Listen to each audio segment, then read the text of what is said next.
প্রধান উপদেষ্টার প্রেস সচিব শফিকুল আলম বলেছেন, প্রধান উপদেষ্টার দেয়া নির্ধারিত সময়ের মধ্যেই আগামী নির্বাচন হবে। এদিকে আইন উপদেষ্টা আসিফ নজরুল বলেন, কিছুদিনের মধ্যেই নির্বাচনের তারিখ ঘোষণা করা হবে।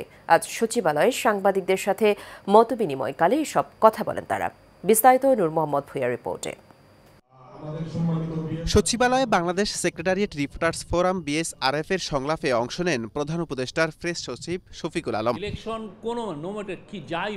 এ সময় তিনি বলেন, প্রধান উপদেষ্টার ওয়াদা অনুযায়ী নির্ধারিত সময়ে অনুষ্ঠিত হবে জাতীয় নির্বাচন। আমি আমার ছেলেকে নিয়ে যাচ্ছি, উনি ওনার বাবাকে নিয়ে যাচ্ছেন, বৃদ্ধা মাকে নিয়ে যাচ্ছেন। সবাইয়ের কমিউনিটি পার্টিসিপেশন থাকলে ইলেকশনটা ফ্যান্টাস্টিক হবে এবং আমরা আশা করি এই ইলেকশনটা খুবই উৎসবমুখর পরিবেশে ভালো ইলেকশন হবে। আর প্রতি ইলেকশনে আমাদের কিছু না কিছু ভায়োলেন্স হয়, আমাদের এইবারে সর্বোচ্চ চেষ্টা থাকবে ভায়োলেন্সকে একদম জিরোতে নামিয়ে আনা। এদিকে আইন মন্ত্রণালয়ের এক সংবাদ সম্মেলনে আইন উপদেষ্টা ডক্টর আসিফ নজরুল জুলাই অভ্যর্থন পরবর্তী এক বছর মন্ত্রণালয়ের উল্লেখযোগ্য অগ্রগতির বিষয়গুলো তুলে ধরেন। আমরা প্রধানত 4 ধরনের কাজ করেছি। একটা হচ্ছে আইনি সংস্কার, সেকেন্ড হচ্ছে প্রাতিষ্ঠানিক সংস্কার, থার্ড হচ্ছে হয়রানিমূলক মামলা প্রত্যাহার, ফোর্থ হচ্ছে দৈনন্দিন কার্যক্রম। আইনি সংস্কারের ক্ষেত্রে আমাদের মন্ত্রণালয় থেকে অনেকগুলো আইনি সংস্কার করা হয়েছে।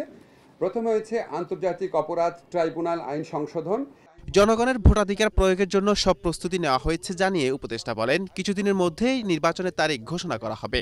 আমাদের যা যা করার আছে, ধরেন আমরা তো ইলেকশন কার্যক্রম তো ইলেকশন কমিশন দেখবে। আমি শুধু আমাদের সরকারের নিয়তের কথা আপনাকে বলতে পারি। আমাদের নিয়ত আছে বাংলাদেশের ইতিহাসে বেস্ট ইলেকশন দেওয়া। এটা স্যার আমাদেরকে সবসময় বলে। গণহত্যার বিচারে কি সময়সীমা বলা যায়? নির্বাচনের সময় তো জাস্ট ওয়েট করেন, কিছুদিনের মধ্যে ঘোষণা শুনবেন।